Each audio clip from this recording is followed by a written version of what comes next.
And Feeney's singing War on the Workers. This is Democracy Now!, democracynow.org, the War and Peace Report. I'm Amy Goodman with Juan Gonzalez. Juan. Well, labor unions and business groups have launched a fierce battle over proposed legislation that would rewrite the nation's labor laws and make it easier for workers to form a union. If passed, the Employee Free Choice Act would amend the National Labor Relations Act to allow workers to form a union if a majority of them signed a card or a petition. Under current law, employers can force workers to hold a secret ballot election before recognizing a union. The bill also adds penalties for employers that discriminate against workers for their union organizing activity and mandates that a government arbitrator will intervene if employers and workers cannot agree on a contract within 120 days.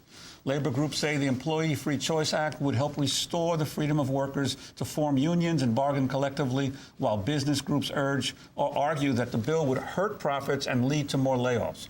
Both sides have launched massive lobbying efforts. The bill was introduced in both houses of Congress Tuesday. Much of the attention's being focused on the Senate, where it remains unclear if Democrats have enough bipartisan support to survive a filibuster.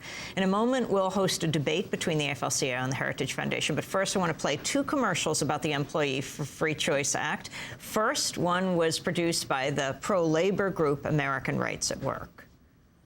Corporate greed. It's caused a meltdown of our economy. Just look at the news or your retirement account. Now greedy CEOs want to prevent workers from joining unions to level the playing field. Their new scheme to keep wages low? Spreading lies about the Employee Free Choice Act. The truth is the Employee Free Choice Act absolutely protects workers' right to choose a secret ballot election. But the choice would be the workers, not their bosses. That's the secret big business doesn't want you to know. And this ad is from the pro-business group Employee Freedom Action Committee. Steel, auto, airlines. What do these industries all have in common? Hundreds of thousands of lost jobs and union bosses who helped to put them out of business. If you think the economy's bad now, it could get worse. Union bosses are pushing their own bailout bill in Congress that could force employees to pay union dues against their will. Economists say it will cost jobs and damage the economy. Fight the Employee Forced Choice Act at employeefreedom.org. We're joined now by two guests in Washington. Stewart Acuff is the special assistant to the president of the AFL-CIO. James Sherk is the Bradley Fellow in Labor Policy at the Heritage Foundation. Let's begin with James Sherk. Why are you opposed to this bill? Because this is a bill that takes away employees' choice. Read the text of the bill. There's nothing in there about workers having a choice between a secret ballot or simply being forced to sign publicly. Workers have, if this is passed, no ability to call for a secret ballot election. That would be entirely in the control of union organizers, and they've made it clear in their public statements that they have no intention of doing that. And on top of that, the secret ballot part is outrageous, and it's gotten most of the attention. But after that happened, at newly organized companies, you'd have the government imposing contracts, the government writing contracts that workers in business would have to live with.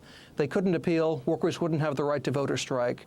And government bureaucrats don't have the expertise to run a company in even the best economic times.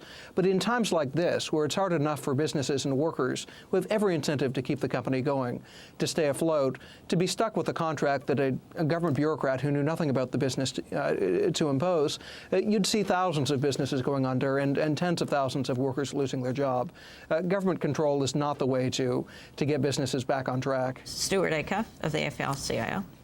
Thank you, Amy. It's good to be with you and Juan. Let me start by saying we've had 30 years of failed trickle-down economics brought to you by the Heritage Foundation and James's associates there. It's hard for me to believe he can speak with a straight face, seeing what 30 years of free market fundamentalism has done to us. The Employee Free Choice Act is very important because those 30 years have led to flat wages and declining wages. The average wage of the average worker in America today is lower than it was in 1973 because of the corporate and right-wing assault on labor unions and workers. So the Employee Free Choice Act simply will restore in the private sector the freedom to form unions and bargain collectively. Workers will still be able to seek and get a secret ballot election if they want to, simply by 30% or 40 or 45% of the workers in a workplace signing a card or a petition and going down to the National Labor Relations Board and asking for an election. An election will be granted. Or signing 50% plus one and going down and applying for certification, and certification will be granted. Both methods have been legal since 1935. It's just that today, the employer decides which method is used.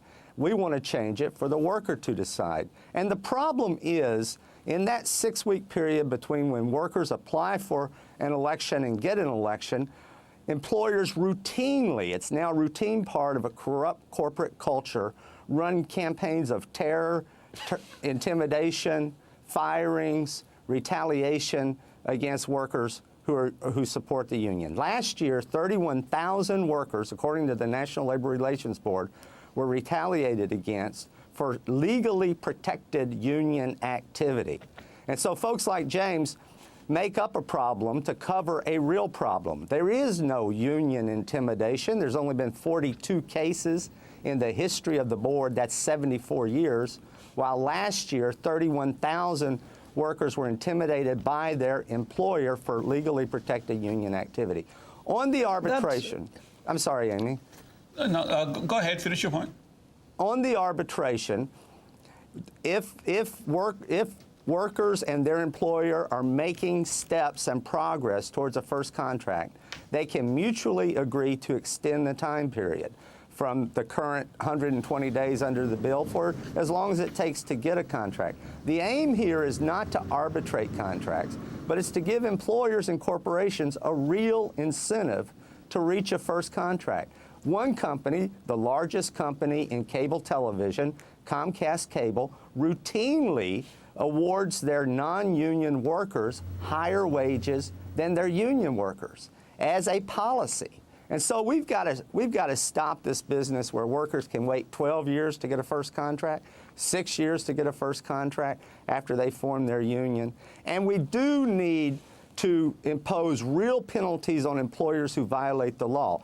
I don't know of another federal law where there is not real penalties for employers who violate the law. And that's why the Employee Free Choice Act would provide real penalties for employers who violate the law.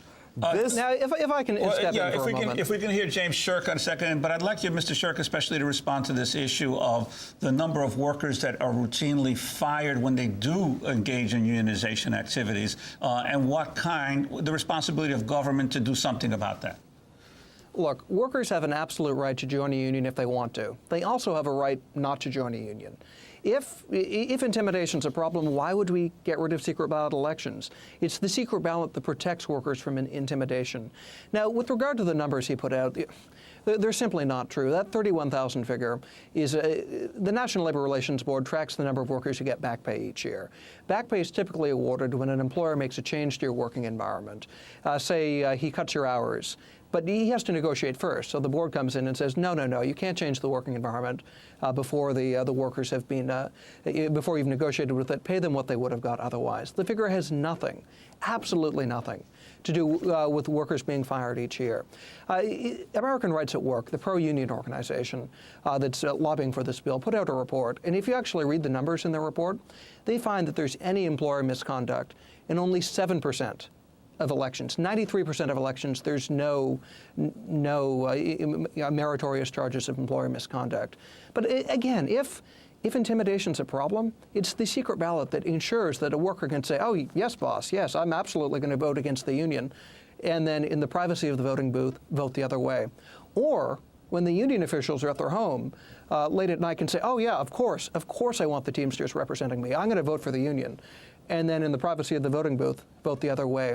Workers should have the right to make their choice in privacy. And the problem with this law, read the law. Read if there's anything in the law that talks about workers having a choice. The law simply says the National Labor Relations Board shall not direct an election once the union organizers have collected cards from 50% of employees.